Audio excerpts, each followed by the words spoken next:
ለ70 ዓመታት ተሸፍኖ የቆየው መጋረጃ ተቀደደ። የዓለምን ሕዝብ አንገት አስደፍተው ሰማዩን ብቻ እንዲያይ ያደረጉት ኃያላን ዛሬ ምድር ላይ የሰሩት ጉድና ሰማይ ላይ የደበቁት ሚስጥር ባንድ ላይ ፈንድቷል።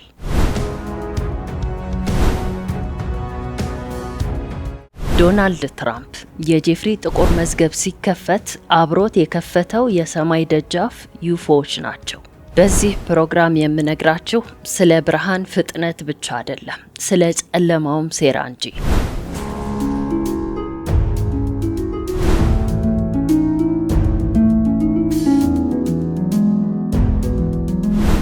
ውድ ቤተሰቦች በመግቢያ ላይ ለመጥቀስ እንደሞከርኩት አሁን ደግሞ እጅግ አነጋጋሪ የሆነ መረጃ ወጥቷል። እሱ ምንድነው? እንግዲህ የፒዲዲ እና የጄፍሪ ፋይሎች ይፋ ከወጡ በኋላ ዓለም ላይ አሉ የተባሉ ሀያላንና ፖለቲከኞች ስማቸው በአደባባይ ወጥቷል። የዓለም ሕዝብ ትኩረትም በእነሱ ነውር ላይ ብቻ ወይም በባለስልጣናቱ ነውር ላይ ብቻ እንዳያርፍ በሚል ለዘመናት ተደብቆ የቆየውን የዩፎዎች መረጃ በግልጽ እንዲወጣ ተወስኗል። ለመሆኑ ከዚህ መረጃ ጀርባ ምንድነው ያለው? እነዚህ ፍጥረታትስ ምንድናቸው? ስለ ዩፎዎች በርካታ መረጃዎችንና ቪዲዮዎችን ተመልክታችሁ ሊሆን ይችላል። የዛሬው ግን ይለያል። ምክንያቱም እነዚህ ለ70 ዓመታት ያክል የተለያዩ መንግስታት ሲፈራረቁባት ሚስጥራቸው ተደብቆ የቆየው ፍጡራን ዛሬ ግን በአደባባይ ወጥተው ሊሰጡ ነው። የነዚህ አስፈሪ ፍጥረታት ወይም የዩፎዎች ሚስጥር አደባባይ ላይ ሲሰጣ እኛን ምን ይነካናል? ወይም በዩፎዎችስ ዓለም በዩፎዎች ልትከበብ ነው? ሰው በሰው ላይ የሰራውን ግፍ ከማውራት ይልቅ ሰማይ ላይ ስለታዩ እንግዳ ፍጥረታት ማውራት ለባለስልጣናቱ የደህንነት ቀጠናን ፈጥሮላቸዋል። ለመሆኑ የነዚህ ዩፎዎች ሚስጥር ሲጋለጥ ወይም ይፋ ሲሆን ያጥለቀልቁን ይሆን እንዴ? ዓለም ጫፍ ድረስ ይደርሱ ይሆን? እኛ ላይስ የሚያደርሱት ጉዳት ምንድን ነው? ሰምታችሁ ለማመን የምትቸገሯቸውን መረጃዎች ይዤ ቀርብ ያለሁኝ። ውድ ቤተሰቦች እንደተለመደው ላይክና ሰብስክራይብ ማድረግ አይረሳ። ሲቀጥል ባለፈው ባወራንባቸው ጉዳዮች ላይ በጣም በርከት ያላችሁ ተመልካቾች አስተያየታችሁ ሰጥታችሁኛል። እጅግ በጣም ነው ማመሰግነው። መስተካከል ያለባቸውን ጉዳዮች በሚቀጥለው አስተካክዬ የምቀርብ መሆኑ ልገልጽላችሁ ወዳለሁኝ። አሁን ወደ ዛሬው እጅግ አስገራሚ መረጃ አልፋለሁ። አብራችሁኝ ቆዩ። ዩፎ ወይም በአሁኑ አጠራራቸው ዩኤፒ ማለት በሰው ልጅ ቴክኖሎጂ ሊታወቁ የማይችሉ የአየር ላይ ግጭትንና የስበት ሕግን የሚጥሱ በራሪ አካላት ናቸው። እነዚህ ምንነታቸው ያልታወቀ በራሪ ዲስኮች ወይም ፍጥረታት ከሌላ ፕላኔት የመጡ መጻተኞች ወይም ደግሞ በድብቅ ላብራቶሪ የተሰሩ የወደፊት ቴክኖሎጂዎች እንደሆኑ ይታመናል። በነገራችን ላይ እነዚህ ዩፎዎች ወይም አስፈሪ ፍጥረታት የሚፈጠሩበትን ኤሪያ 51 ወይም ደግሞ 51ኛው አካባቢ የተባለውን ሚስጥራዊና እዛ ውስጥ ስለሚደረጉ ምርምሮች የሰራሁት ቪዲዮ አለ። የኮሜንት የመጀመሪያው ቦታ ላይ ሊንኩን ታገኛላችሁ። ያንን ቪዲዮ እንድታዩ ትመክራችኋለሁ። ሌላው እነዚህ አካላት ከሰው ልጅ አይምሮ በላይ በሆነ ፍጥነት የሚጓዙ ድምጽ የማይሰሙ ክንፍም ሆነ ሞተር ሳይኖራቸው በሰከንድ ውስጥ ወደ ህዋ የሚመጥቁ አካላት ናቸው። ታዲያ እነዚህ መሬት ላይ ካለ ወይም ከወረደው ቴክኖሎጂ ጋር በፍጹም አይገናኙም። ጉዳታቸው አካላዊ ብቻ አይደለም። ዋናው ስጋት የደህንነት ስጋት ነው።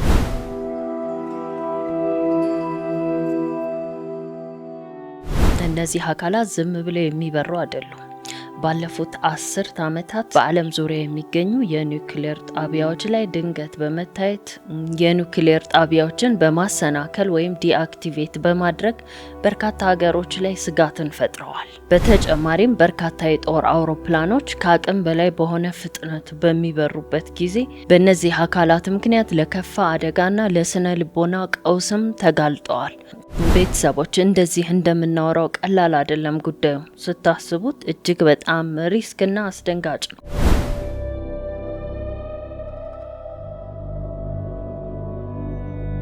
ከ1947 የሮዝዌል አደጋ ጀምሮ እስከ 2004 የኒሚትዝ የባህር ኃይል ገጠመኝ ድረስ በርካታ ምስክሮች አሉ። ታዋቂዎቹ የፔንታጎን አብራሪዎች ዴቪድ እና ራያን።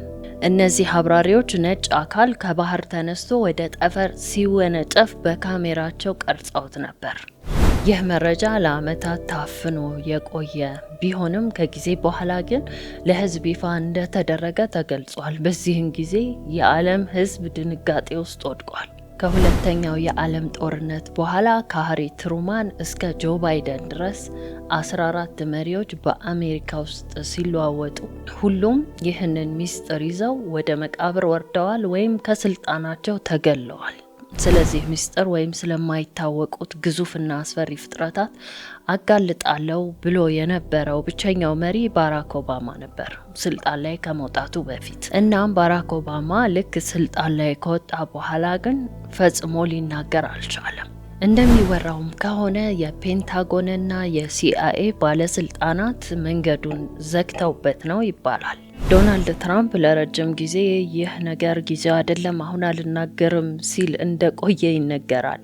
አሁን ምን አሳሰበው? ነገር ግን በ2026 ዓመተ ምህረት የጄፍሪ ፋይሎችን መውጣት ተከትሎ ይህንን ነገር የወሰነው የራሱን የፖለቲካ ህልውና ለማረጋገጥ ነው የሚሉ መረጃዎች ናቸው ያሉት። ትራምፕ በዲፕ ስቴት ወይም ድብቁ መንግስት ጥቃት ስለደረሰበት እነሱ ለ70 ዓመታት ደብቀዋችሁ የኖሩትን ሚስጥር እኔ አጋልጠዋለሁ በሚል የህዝብን አመኔታ ለማግኘት ተቃዋሚዎቹን ለማዋረድ፣ ሲቀጥል ደግሞ እንደነገርኳችሁ ሌላ የሚወራውን ወሬም ለመሸፈን ነው የሚል መረጃ አለ። ማለትም በጄፍሪ በኩል የወጡትን መረጃዎች ሁሉ ይህ ነገር ይፋ በወጣ ጊዜ ይሸፍነዋል። ሲቀጥል ተቃዋሚዎቹንም መምታት ይችላል። የዚህ የዩፎዎች ጉዳይ አስቡት፣ 70 ዓመታት ሙሉ ወደ 15 የሚሆኑ መንግስታት አሜሪካ ውስጥ ሲቀያየሩ የሞተው ሞተ፣ ከስልጣን የወረደው ወረደ። ስለዚች ነገር ትንፍሽ ያለ የለም። የዓለም ህዝብ ሁሉ ለማወቅ የሚጓጓው ምን አይነት ድብቅ ፍጥረታት ናቸው? ለምንስ ተፈጠሩ? ምን እያደረጉ ነው? ብዙ ጥያቄ ነው በሰው አእምሮ ውስጥ የሚመላለሰው እና ይህንን እንግዲህ 70 ዓመታት ሙሉ ታፍኖ የቆየውን ዶናልድ ትራምፕ ለመቀዳደድ የወሰነው። አሁን ደግሞ ወደ ትልቁ ዱብዳ እንሂድ። እነዚህ በራሪ ዲስክ ወይም ደግሞ ዩፎዎች ከጄፍሪ ደሴት ጋር ምን ያገናኛቸዋል?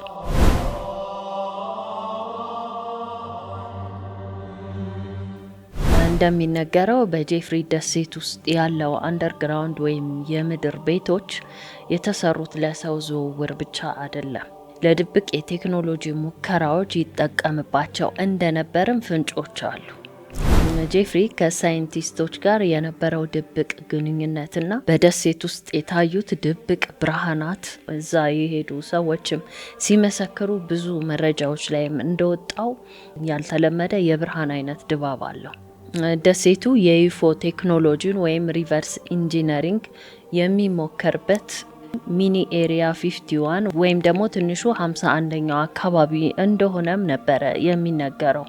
የኤፕስቲን መዝገብ መከፈቱን ተከትሎ ተቃዋሚዎቹን ወይም ደግሞ ሌላውን ማህበረሰብ አፉን ማዘጋት፣ ይህንን ማድረግ የሚቻለው የዩፎን መረጃ ይፋ በማውጣት ነው። ስለዚህም ትራምፕ አሁን እያሰበ ያለው ዩፎን በማጋለጥ እኔ ነኝ እውነቱን የምነግራችሁ፣ እውነቱ ያለው እኔ ጋር ብቻ ነው በሚል ዓለምን በቀላሉ ማሳመን ይቻላል። አሁን ላይ በ2026 የፔንታጎን ቢሮ እጅግ አደገኛ ሰነዶችን ለቋል። መንግስት ሰው ሰራሽ ያልሆኑ አካላትና ብልሽት የገጠማቸው መንኮራኩሮች እጁ ላይ እንዳሉ፣ ከዛም ትራምፕ አሁኑኑ እነዚህ መረጃዎች ይፋ እንዲሆኑ ትዕዛዝ አስተላልፏል። መች ነው በምን ወር ላይ ነው እምነግራችሁ ይሆናል። ይህንን መረጃ ይፋ ለማድረግ መወሰኑን ተከትሎ ፕሬዚዳንት ዶናልድ ትራምፕ ምንድነው ንግግር ያደረገው? ለ10 ዓመታት ሲዋሹ ኖረዋል። ስለ ኤፕስቲን ደሴቶችም ዋሽተውናል። ስለ ኬኔዲ ግድያም ዋሽተዋል። አሁን ደግሞ ስለ ሰማያቱ እውነቱን ደብቀዋል። እኔ ግን ቃል በገባሁት መሰረት ዛሬ ቁልፉን አዙሬዋለሁ። አሜሪካ አዲሱን ቴክኖሎጂ ለዓለም የምታሳይበት ጊዜ አሁን ነው ብሎ ነው ቃል በቃል የተናገረው።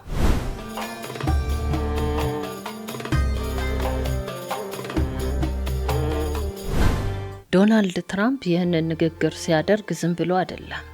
በቅርቡ ይፋ የሆኑት የኤፕስቲን ጥቁር መዝገብ ፋይል በአንድ በኩል፣ በሌላ በኩል ደግሞ ተደብቀው የኖሩ እጅግ አስፈሪ የዩፎ ቪዲዮዎች ከጎን እንዲታዩ አድርጎ ወይም ትዕዛዝ ሰጥቶ ነው ይህንን ንግግር ሲያከናውን ወይም ሲያደርግ የነበረው።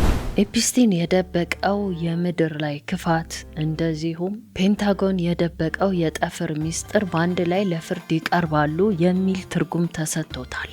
ባለከፍተኛ ጥራት ወይም ሃይ ዲፊኒሽን የዩፎ ቪዲዮዎችና የኤፕስቲን ደሴት ውስጥ ወይም አንደርግራውንድ ውስጥ የሚሰሩ ድብቅ ስራዎች በሰኔ አጋማሽ ላይ ይፋ እንደሚሆኑ ተገልጿል። ይህም የመጋለጥ ቀን ተብሎ ተሰይሟል። እስከዛ በሰላም ያድርሰንና ጊዜው ደርሶ ምን አይነት ቪዲዮዎች ይለቀቁ ይሆን አብረን የምናየው ይሆናል።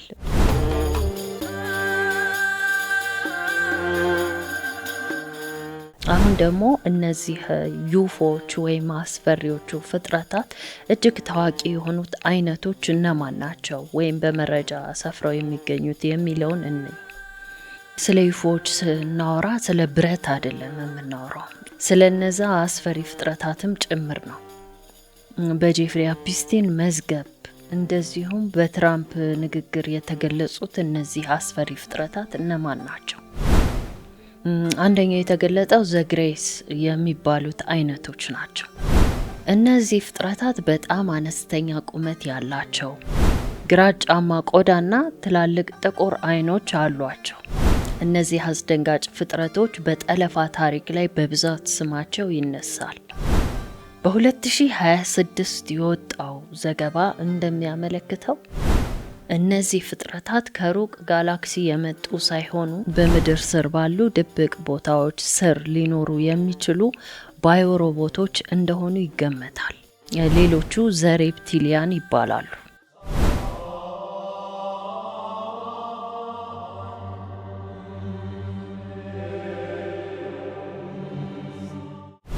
ይህ እንግዲህ እጅግ አስፈሪው ክፍል ነው።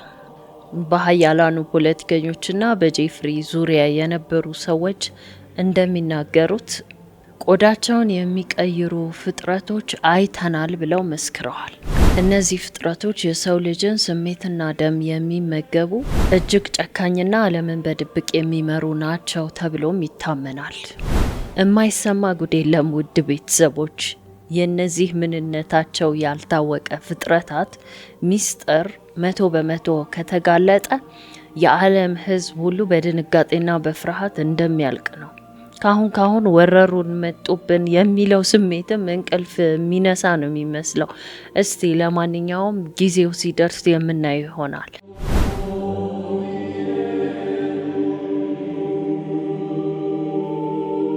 አሁን ላይ የወጡትን የኤፕስቲን መረጃዎች ስናጤናቸው በብዛት ከጾታዊ ነገሮች ጋር ይያያዛሉ። ነገር ግን ከዚህም በላይ ከመሬት ስር ያለውን ዋሻ የገነባበት ትልቅ ሚስጥር አለ። ቤተ መቅደሶችና የምድር ስር ብዙ ክፍሎች እንዳሉ ይነገራል። ቤተ መቅደሶች ሲባል የተቀደሱ ስፍራዎች ሆነው ሳይሆን ሰዎች የሚመለኩባቸው ወይም ደግሞ እነሱ የሚያመልኩት ፍጥረታት አለ፣ ያ ነገር የሚመለክበት ለማለት ነው። አስደንጋጩ ግኝት ኤፕስቲን ከነዚህ አስፈሪ ፍጥረታት ጋር የንግድ ግንኙነት እንደነበረውም ይነገራል።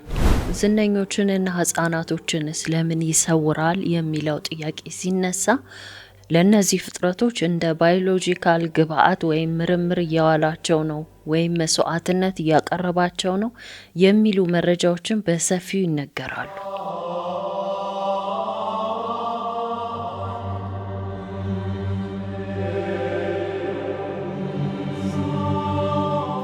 ታዲያ ዶናልድ ትራምፕ መጋረጃውን እቀደዋለሁ ሲል ስለነዚህ አስፈሪ ፍጥረታት መኖር የሚነገሩትን በቪዲዮ ማስረጃ ለማጋለጥ የታለመ ነው። እነዚህ ፍጥረታት ለዘመናት በጨለማና በሚስጥር ሲኖሩ ቆይተዋል። ለመሆኑ እነዚህ ፍጥረታት ከመቼ ጀምሮ ነው የነበሩት?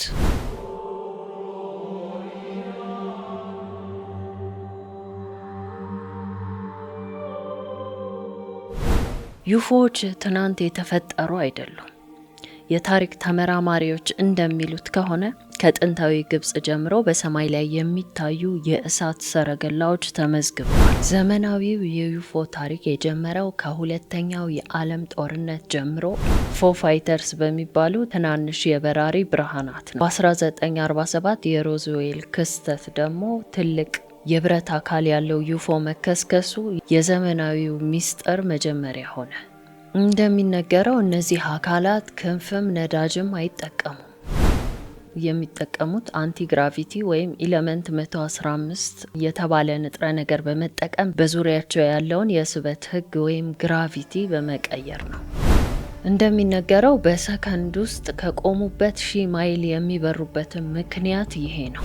ስለ እነዚህ ፍጥረታት ስትሰሙ ምን ይሰማቸዋል? ውድ ቤተሰብ፣ የሰው ልጅ ቴክኖሎጂ በኤሪያ 51 ወይም በ51ኛው አካባቢና በሌሎች ሚስጥራዊ ቦታዎች አሜሪካና ሩሲያ የወደቁ ዩፎዎችን በማጥናት የሰሯቸው ሰው ሰራሽ ዩፎዎች ወይም ቴክኖሎጂዎች ናቸው የሚል እምነት አለ። ከምድር ውጭ ያሉ ከሌላ ጋላክሲ የመጡ የሰው ልጅ ስልጣኔ የሚከታተሉ ተመልካቾች ናቸው። በተለይም አሜሪካ የኒውክሌር ቦምብ ከሰራች በኋላ ማለትም ከ1945 በኋላ የዩፎዎች መታየት በከፍተኛ ደረጃ መጨመሩ እንደ ማስረጃ ይጠቀሳል።